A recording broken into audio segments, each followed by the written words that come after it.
There's another Balaji point that I think is simpler and close to that one that you brought up originally, which is we as humans have a proclivity to, like, our hardware basically wants to treat social consensus as truth. So when you hear the same thing from a bunch of people, your brain hardware is automatically like, oh, that's what's correct. If everybody agrees, I don't want to be out of step, then that's truth and I'm on board with it because I don't want to be ostracized from my little tribe. And that's not a particularly effective way to like understand truth. And it takes work to swim upstream or to stand apart from a crowd, especially when people are really vehement about it. But knowing that that's your tendency, I think makes it a little bit easier to battle that. And when you hear everybody saying the same thing, you should actually probably start with a hypothesis, like somewhere far away from wherever they are. All right, guys, bang, bang. I've got Eric here. Eric is book number 2. As many of you know, he wrote the best-selling book with Naval's ideas. Now he's back with the Anthology of Balaji, A Guide to Technology, Truth, and Building the Future. It's fantastic. I've read the whole thing twice, got my highlights. I did all my work, Eric. You know, I actually enjoyed it. I figured let's just talk about some of Balaji's ideas and kind of what maybe you took away from them. I think would be interesting as well. One of the first ones is only trust as scientific truth what can be independently verified, which seems to be a hot topic over the last 3 or 4 years. I like that one, man. And so I'm glad to be here talking to you about this because I think these are like, I think this is the middle of your wheelhouse, right? Like all your overlapping circles of like media, crypto, like technology acceleration, like it's all in here. And I feel like I knew you'd be excited about it. So I'm glad we get to dive in. The whole middle section on truth, I think, is going to be nobody's favorite, but I actually maybe think it's like the most important. Like it's so important. And we all spend so much time on social media, like basically believing what we read, whether we like it or not, like just the algorithm just feeding you stuff. And there's been a lot of like last few years of like, trust the science, do this, do that. And people are like losing track of what science really is. And I think Balaji puts it, I haven't rarely heard it put better. And I think that quote like belongs up there with Feynman, right? It's like, it has to be independently verified. And what he says, you know, he worked in academia for a long time, like because he got a PhD. And he's like, just because it's a peer reviewed paper from an academic institution, like does not mean it is science, does not mean it is independently verifiable, does not mean the results will replicate, and doesn't mean that we should be like changing our lives or governing the country or changing our habits even based on this one paper. And especially when you dive in and you see the incentives behind who's funding some of the research and what institution actually comes out of. So like, let's get back to the intellectually honest roots of science, which is like a bunch of people just trying to figure out what's true, like running experiments that work the same time every time. There's this expansion of like treating everything with the scientific method and the scientific, like the apparatus of scientific method instead of the true intellectual rigor. And I think that's like very bad for society. Most people don't have the discernment to tell the difference between the appearance of science and the fundamental truth of one intellectually honest truth that a bunch of people have verified and is true every time, regardless. Yeah, I think it's a great point where people are being told something is true because it gets a label almost. Right. Mm-hmm. And I always go back to like the internet has in some ways reduced our critical thinking as much as it's given us a plethora of information, like doing all this stuff. Like now you're just like, oh, it's on the internet. It must be true. Whereas like, you know, I don't know, thousands of years ago or hundreds of years ago, like if somebody told you something, like you kind of had to figure out because you actually do it at home. Right. And it was like they passed it on by word. So maybe it's actually not this new idea. It's just like a return back to the way the world used to work. I don't know. I mean, maybe there's a period where like the cost to write something down was so high that you were more selective with what you wrote down. But I imagine, I mean, I would like to think we as a society are more correct about some of these fundamental truths than we have been ever in our history. But there's a lot that we believe today that is still going to be wrong and obviously wrong to future generations to come. But yeah, the internet just gave absolutely everybody a microphone. And like when you really get to see everybody's inner thoughts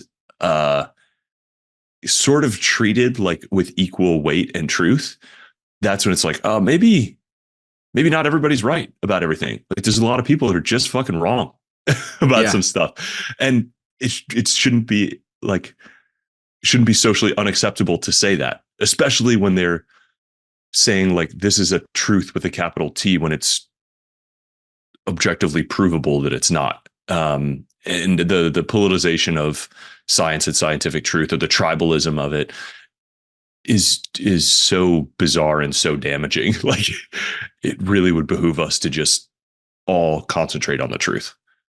So my dad used to always tell me whenever I'd ask him, how do people believe something, or like, why is this happening or whatever? One of his favorite kind of go-to comments was, think of the average voter and remember about half of the people are dumber than that. Right. And he was like, and by the way, like if you're on the left, you think that of the right. If you're on the right, you think that of the left. If you think, if you're in academia, you think that of everyday people. If you're everyday people, you think that of academia. Like there's no somebody is actually smarter or better or whatever. It's just like, that is how we arrive at some of these situations, is like, yeah, actually there's a distribution of critical thinking, intelligence, and other skills that might be helpful in figuring some of it out. And when there's another Balaji point that I think is similar and close to that one that you brought up originally, which is we as humans have a proclivity to, like, our hardware basically wants to treat social consensus as truth. So when you hear the same thing from a bunch of people, your brain hardware is automatically like, oh, that's what's correct. If everybody agrees, I don't want to be out of step, then that's truth. And I'm on board with it because I don't want to be ostracized from my little tribe. And that's not a particularly effective way to like understand truth. And it takes work to swim upstream or to stand apart from a crowd, especially when people are really vehement about it. But knowing that that's your tendency, I think makes it a little bit easier to battle that. And when you hear everybody saying the same thing, especially to your point, it's people who are likely to be average or below average in like actual information and critical thinking skills, then you should actually probably start with a hypothesis like somewhere far away from wherever they are. There's another quote. Many of our leaders today are selected for legitimacy, but not for competence, which kind of plays into this to some degree, right? Where it's like, okay, do we trust the social consensus, but then also do we trust like maybe the leadership? And so how do you think about that, of like legitimacy versus competence in positions of leadership, which then get some degree of authority over groups of people? Yeah, I thought that was a very interesting distinction. I think Balaji's got a gift for these, like creating categorizations and like divisions, separating concepts that most of us treat as conflated. And I think legitimacy and competency is a good one. As a tech guy and like sort of a West Coaster, he would say like, founders are selected for legitimacy and competency, right? They basically accrued vote by vote, customer by customer, their company, their position. They built their empire around them. They didn't just get voted into being in control of Facebook or Apple or Amazon, right? Whereas the mayor of New York didn't have to build New York around him.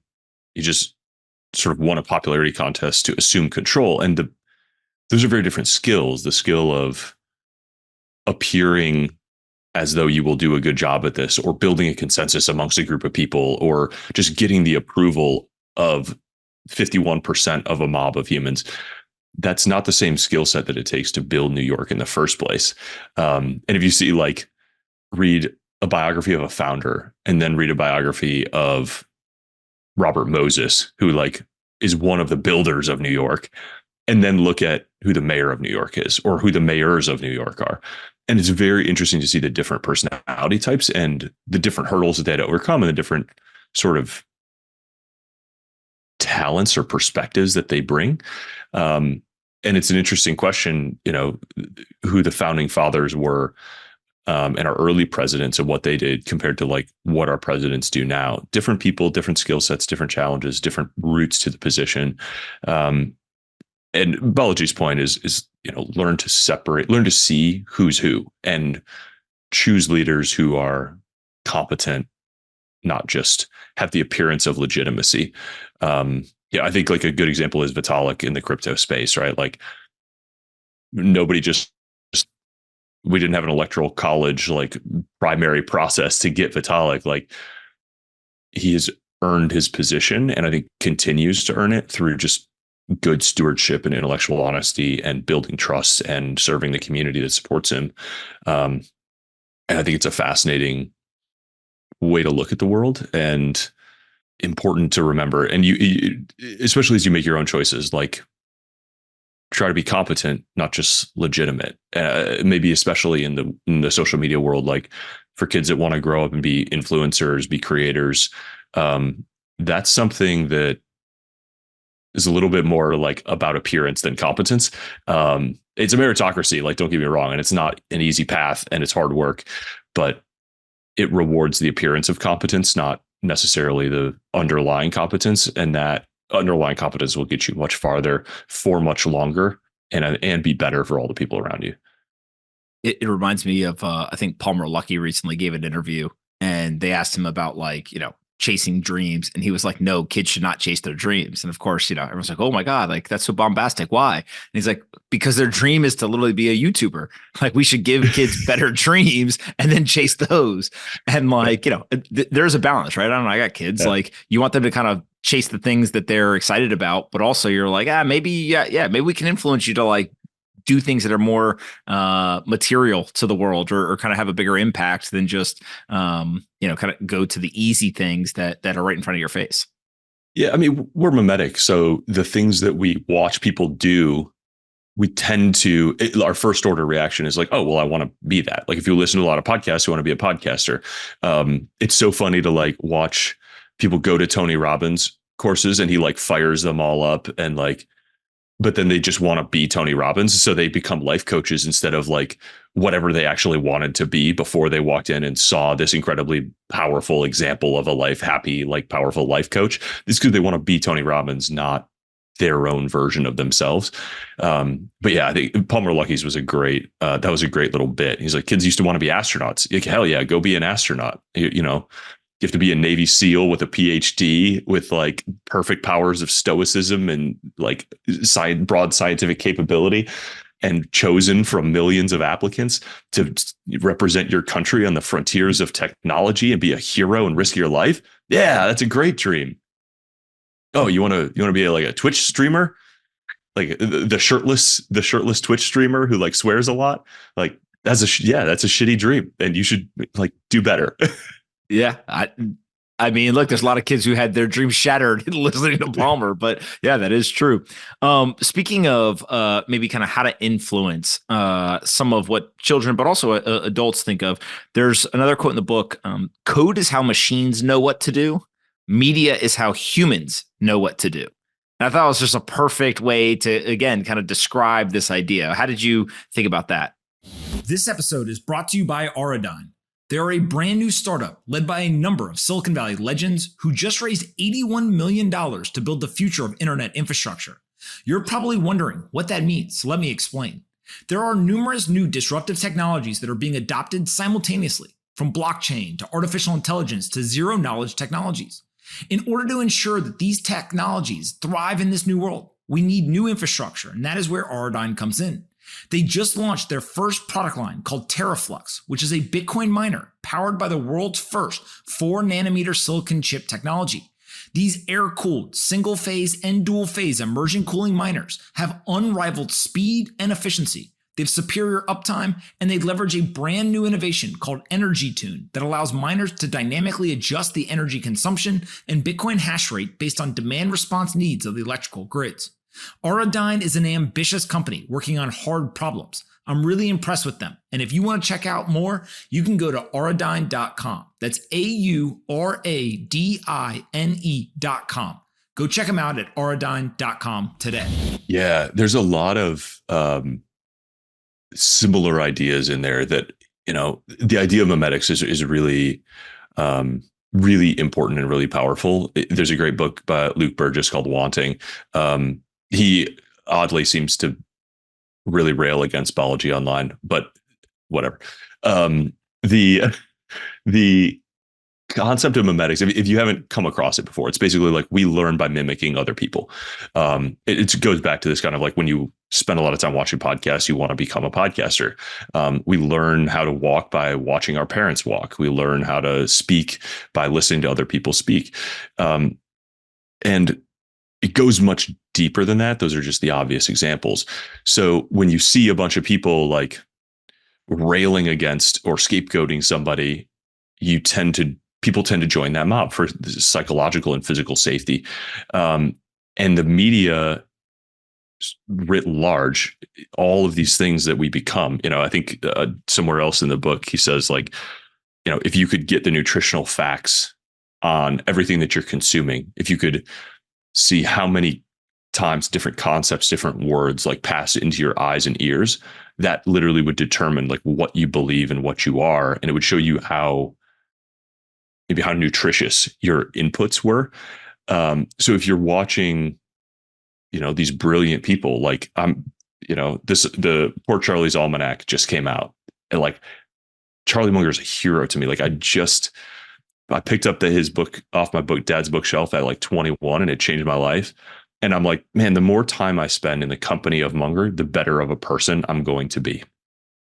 The more time I spend on the Twitter or some sort of attention mongering, like extreme creators, maybe the worse of a person I'm going to be, at least farther from who my idealized version of myself, according to like my values and my principles.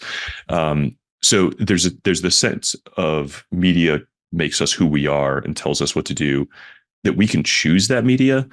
It's also that if you just sort of passively pay attention to whatever the media decides to put in front of you, like whatever the headlines of the New York Times, the Wall Street Journal, the Washington Post are, that's someone else putting their agenda sort of in your mind and in your brain.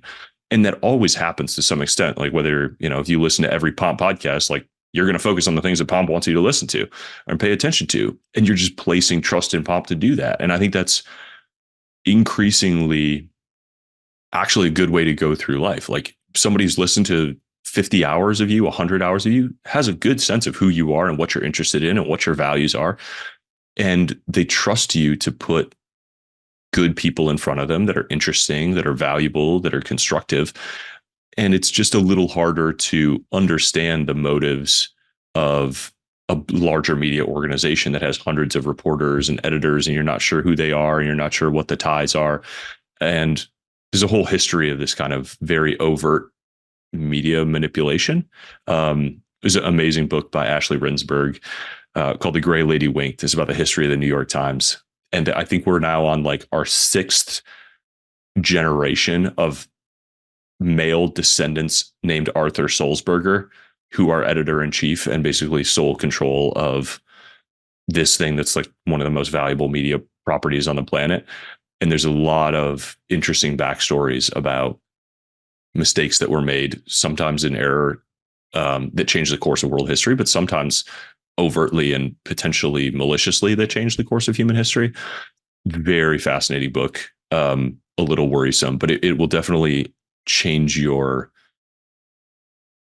level of awareness about media scripts human beings. It's how humans know what to do. And if the New York Times tells you to be mad about something and you just decide to be mad about it and you don't know who's telling you that or why, then that's not a very enlightened way to go through life. I don't think it's maybe not a very intellectually honest way if you haven't really evaluated the opinions that you hold for yourself. And it's hard work to do all of that, but it's got to be done, or you don't feel that hand up inside you, but you are a puppet to some extent if you haven't done that work.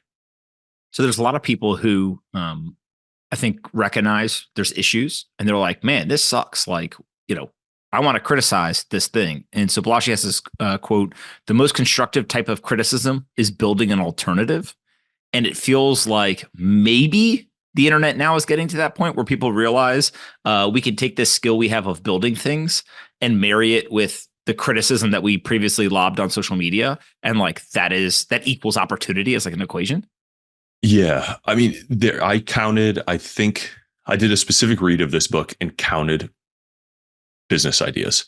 I think there's at least 20 very specific, probably a paragraph each, about things that you could pick up and go build that exist with technology today that solves a problem like this or adjacent to it.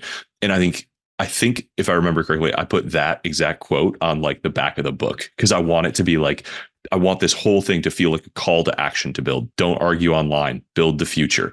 Like the answer to this, the answer to everything, the best answer is not just to whine online or point fingers, is to build something and build a better solution than what we have today. And there's a lot of problems and a lot of challenges with the media, but these are solvable. And what I tried to do, like, this is not a crypto book, but there is a lot of allusions to the blockchain in there. And Balaji does as good a job as I've ever heard anyone do of showing sort of what the world could look like with a crypto spine and foundation under it, and why it's so important to have this record, this technology that can help us keep a record of truth. And if we can build an entire sort of media ecosystem on top of this record of truth, man, does the world change. And a lot of these kind of risks around people fabricating like outright lies, or intentionally or unintentionally, and pushing the world in the wrong direction, or covering things up, or making false claims, does really, it's limited, and it goes way down, and way more people have an incentive to build and distribute things around the truth. And he makes a really interesting point in there. You know, you could start with like, why does that matter? Like, why does the truth matter? It's all just competing narratives anyway. And he tells the story of the USSR and the US, kind of the like Cold War ramp up in production, where we were really having like an economic war between communism and capitalism. And Balaji says that the US won because communism basically requires you to lie more. Like, you have to make up numbers for projections. You have to tell people to do specific things. You have to tell them that things are coming, maybe when they're not. And capitalism just adjusts way faster, rewards people to act on truthful information. Like, what is the actual supply? What is the actual demand? How do we change the market clearing price? How do we orchestrate these different companies and these different people most effectively to produce, you know, food and houses and cars and tools that we need to take care of our population? And that capitalism just rewards truth in a more effective and immediate way. And that is why the US won. And if you think about that scoped out and see blockchain as a technology for improving sort of the feedback loop between the truth and the fundamental reality and our ability to interact with it, you know, it's just one more of these huge variables that goes towards sort of accelerating the future. And there's a long list of them, but it's an important one. And it's one I'm excited to like keep adding to that list and exploring all of them and just seeing, you know, how wild can the future get? Like, I'd love to live to see some cool shit. And like, let's. So speaking of kind of building this future and you know, building the alternative, there's another part of the book that says startup equals growth. If you don't consciously optimize your company for growth, you will be outgrown by a competitor who has. And whether it is, you know, effective accelerationism, whether it is just startups in general, it feels like this growth versus like degrowth or, you know, deceleration tends to be a hot topic right now. How do you think about those two things? Yeah, I mean, this is the whole back third of the book is very tactical startup founder advice, basically. It's kind of like 0 to 1, I think, in that it's like a handbook for founders, like get out there, get off the ground, find ideas, iterate on them, sort of triage your biggest ideas and your best ideas, and then, you know, truly go from 0 to 1 and scale out from there. I think, you know, this is not general small business advice or lifestyle business advice. It's very specifically in the like high tech, high scale startup. But startup equals growth, I think, is PG's thing, and not just growth, but growth in a very big market.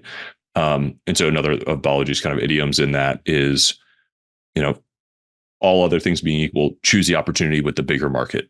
Like, that should be a mathematical rule of startups that pushes you as you're sort of running the maze towards what idea you want to start something and grow like hell, start something in a truly enormous market, and then figure out how to start really small and iterate feature by feature through customers are willing to pay for feature 1.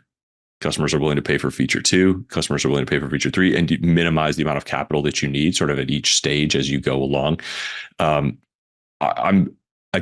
am really, I have been on the accelerationist sort of train since, I think, before we had like the effective accelerationist movement. The book Where's My Flying Car was really my first, like, I put the book down and I was like, I am an accelerationist now. Like, I want a next industrial revolution. I want it now. I will dedicate my life to making this happen.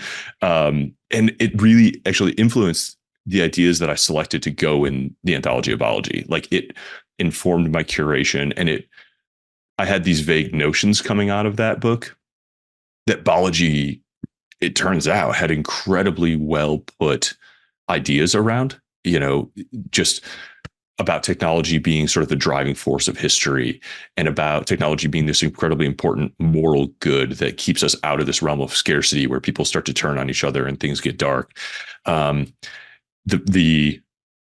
There's so many fascinating things that could be in the next 10 years or 50 years. It could happen in our lifetimes. And it's just a fundamental source of optimism for me. I love looking forward, and I love sort of pushing on that movement and helping other people who see a bright future. And this ties into the media point. Like, I do not know why, but there are a lot of people putting a lot of other, I don't know if they're against progress, against acceleration, or if they just have other priorities that they think are more important. But there's some really, what seems like really obviously dumb debates and things happening, like especially in the media and especially around technology at the moment, where the media just like instinctively attacks technology, and in particular new technology. It makes sense in the course of, like, they were attacking social media and the internet because it was eating into their ad revenue, right? For the last 20 years, we've had, Facebook, Twitter, Instagram eating into newspaper and online ad revenue. But with something like self-driving cars, I think is like the best example that we're living through right now. 10 years ago, when self-driving cars were just a concept, everyone was so excited. Oh my God, we're going to have self-driving cars. Hundreds of thousands of people aren't going to die senselessly anymore every year from car accidents. It's the leading cause of tragic death, basically, in life, especially of young people. But it's so wild. We were so excited about it as a concept. Now, 10 years ago or 10 years later, we have self-driving cars. Like, they exist. I've seen videos of them on the road. I've ridden in them. They are in multiple cities. And all you see in the headlines is people like, oh, self-driving car causes chaos in San Francisco.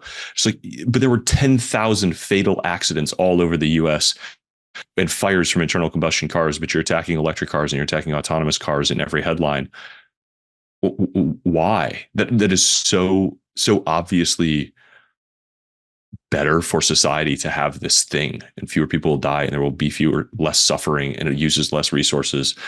Like, can we not all be on the same team about that? And if we can't be on the same team about that, then, like, how do we move forward on all these other things that are actually potentially much more nuanced and much more difficult and much more socially challenging?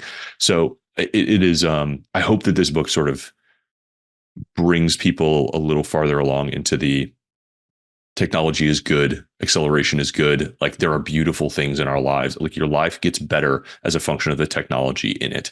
It's the reason that we are safe and warm and a temperature that we're happy with, and we have a roof over our head, and that we're all get to eat delicious things pretty much all year round. Like, we live in an absolute unfathomable abundance compared to where we were 200 years ago. Where we could be in 200 more years is absolutely even more mind-blowingly incredible, because we're on that exponential curve.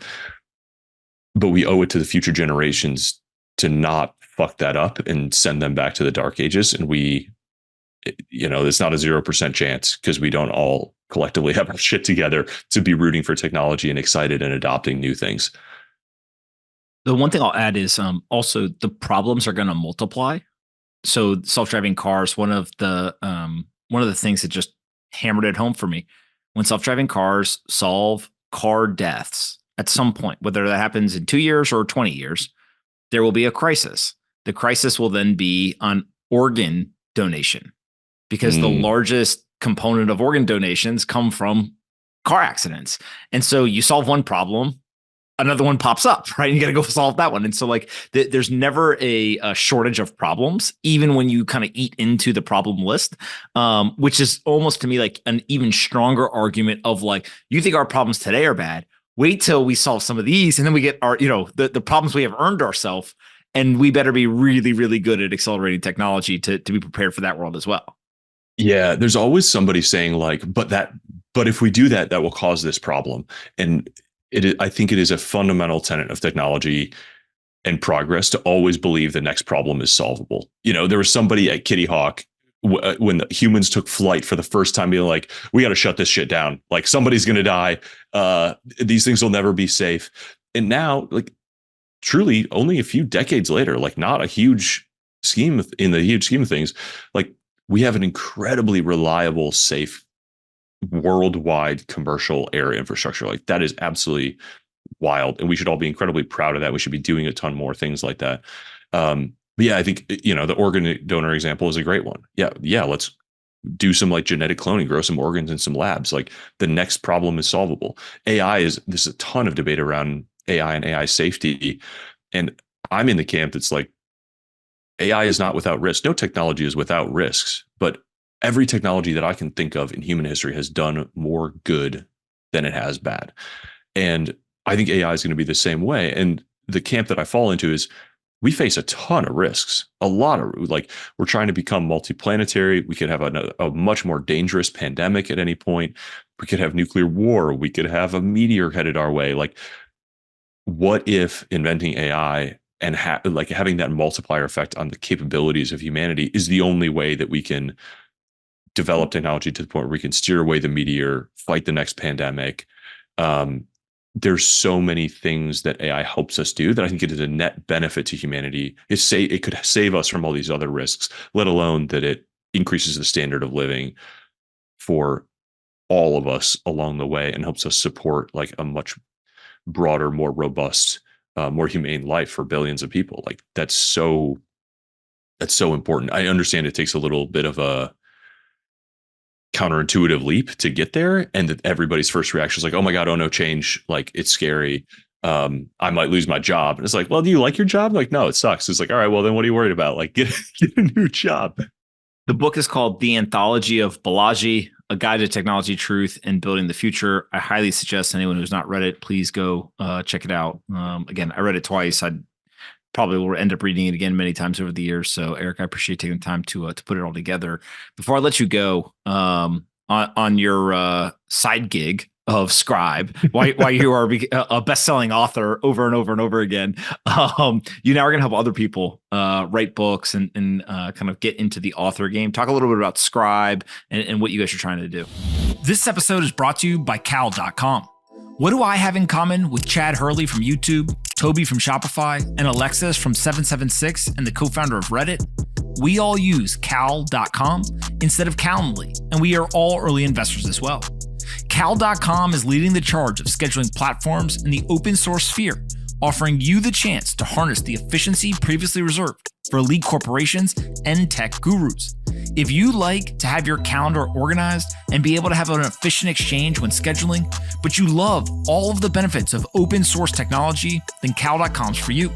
They are transforming sophisticated calendar management into an accessible tool for all via a user-friendly interface. You can customize it and you can make your calendar work for you. Use code POMP for $500 off when you set up your team with Cal.com today. Again, go to Cal.com, CAL.com, and use code POMP to get $500 off when you sign up. Cal.com, an open source tool that allows you to take back control of your calendar, be efficient when scheduling, and make sure that no one can steal your time. Yeah, dude, this is a wild story. Okay, so in writing the Almanack of Naval, I had no idea how to write a book. I was just kind of like collecting Naval's ideas. And somewhere along the way, I tweeted like, hey, I think I have a manuscript for a book, but I don't know how to publish it. And Tucker Max, who I'd been reading for a long time, reached out. I was like, hey, I'm happy to help. Like, let me know what I can do. And so I got on the phone with Tucker, and he was the founder of this company, Scribe. And Tucker really helped me understand the publishing landscape and sort of walk me through the options and talk to me about like what would make this a great book and what I needed in order to do. And Scribe helped me publish that book.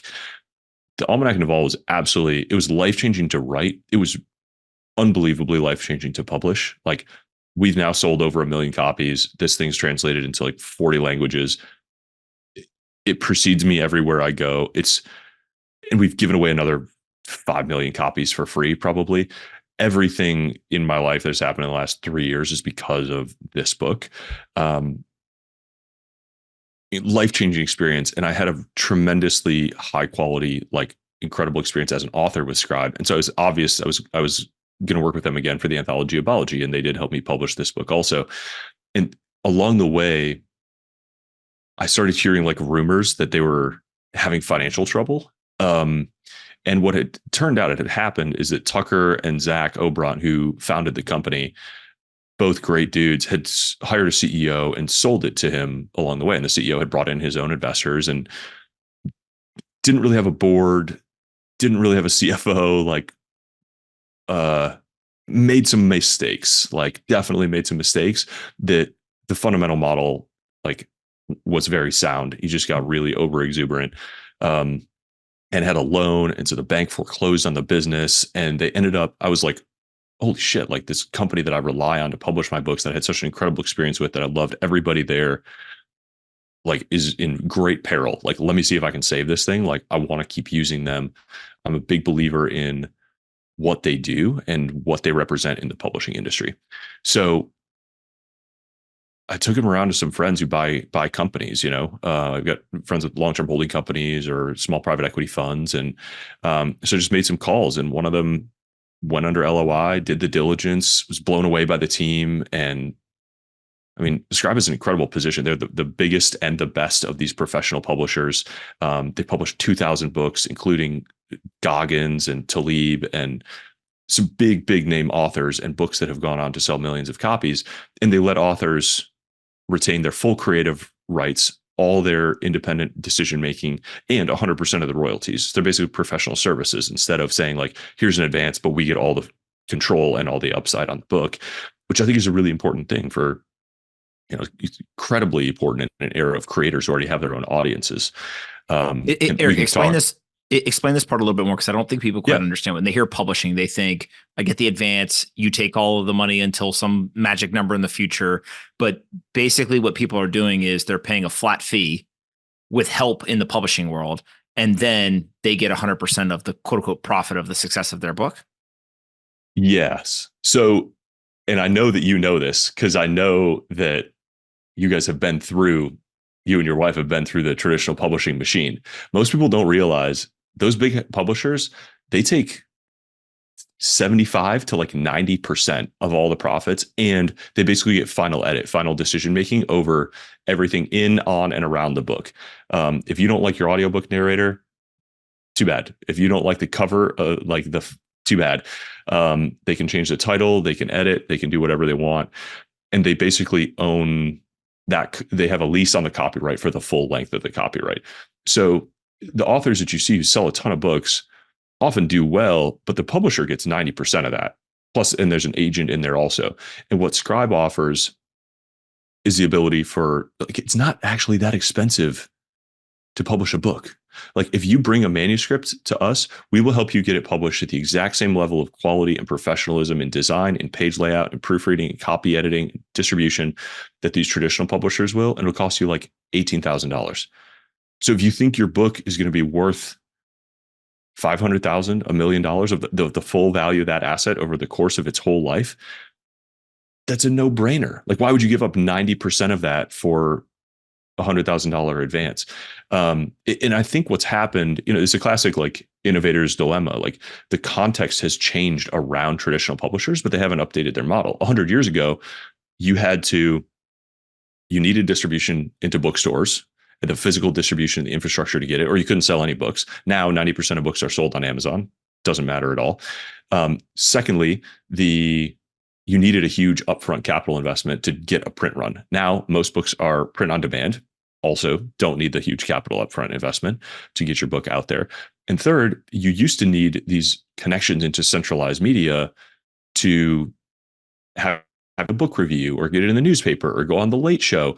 And without that sort of in from the traditional publishers and the like New York media elite, like you couldn't get the word out about your book. So they were gatekeepers and they could price themselves like gatekeepers. The thing that now there's no gate. Like anybody can list a book on Amazon. You don't need upfront capital because it's print on demand. And everybody just talks about books and recommends them to each other on social media. And so it's much more of like an open, decentralized meritocracy. And so, especially if you already have an audience and have a de-risk message, there's no reason to give up 90% of your upside on your book. And what we work with authors from the full range of, almost every author has a motivation other than maximizing book sales. It's either I want impact on my other business. We have authors who just give away copies of their book, but they earn millions of dollars on their consulting business and the book is lead gen for them.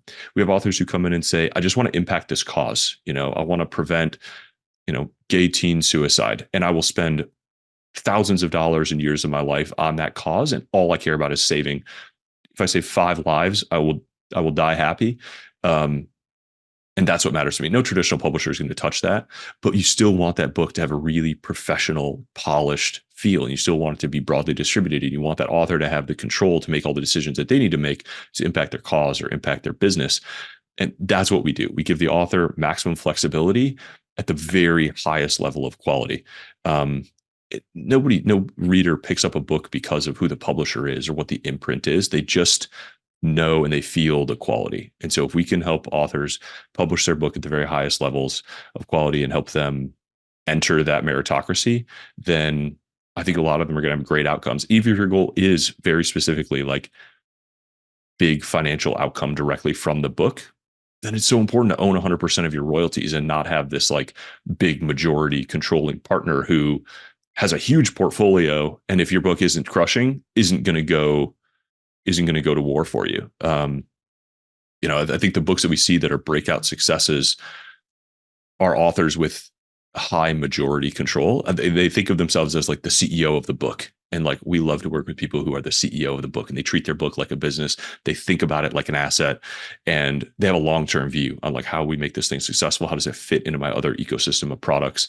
And I mean, I think books are sacred and there's a prestige around them. And it's just so, it is truly so fun to now get to play that role for other people that like Tucker played for me and just be like, hey, you got a book. This can be an inflection point for you. Let's talk about how to make it happen. Talk about how to position it. Let's talk about what the best places are to get it out there and how we can market it. So it's a really, really fun thing. And yeah, I just like, I'm so glad Enduring Ventures stepped in to like buy Scribe and save it. And then, a few weeks after they bought it, they called me and were like, hey, we need somebody to run this thing. And we think that should be you. You're an author, you're a believer, you sold it to us. Like you clearly have a feel for this industry. And I was like, I do love working with authors and helping. And so yeah, I joined this summer and it's been growing again like crazy. It's been super satisfying work. We're talking to some really big authors and have some really cool books in development. It's a very, very fun gig. And I think there's gonna be a huge next generation publishing company that gets built, that gets to go toe to toe with these traditionals. And I hope it's us. I always judge a idea, a business, and a team based on initial gut reaction when I see announcements. And when I saw Scribe, who I've had the pleasure of going and hanging out with Tucker, like, nice. Out on the property, explain the whole story, like everything, right? Then you and Enduring, I was like, got it. Makes sense. Home run. Like It was just, it immediately passed the gut check or like the smoke test. And I think that those are usually the best opportunities. Now, obviously there's a lot of work that's involved. You got to execute correctly and all that stuff. But yeah, it just made a lot of sense when you guys announced it. So it's pretty cool to see. Thank you. Yeah. I think I'm really excited to get to work with like a huge swath of incoming book writers. I think there's going to be some really cool stuff done. And I love when people bring us stuff that's like a little too extreme or a little too weird for like a traditional publisher that they don't want to take a swing on. And I'm like, hell yeah. Like, let's go. Let's make this happen for you. That's the fun stuff. Absolutely. Right? Absolutely. Cool. Where can we send people if they want to learn a little bit more about Scribe, or potentially they're thinking about writing a book and would like to get in touch with you? Yeah, scribemedia.com. Scribemedia.com. You can follow us on Twitter, but scribemedia.com. Come schedule a consult. We've got a ton of people who are truly pros in this, and we'll talk you through all your options. And if we're not a great fit for you, we know where to send you. But we just love to brainstorm and help authors figure things out. And I'm ejorgenson.com. You can find all my projects and all my content there.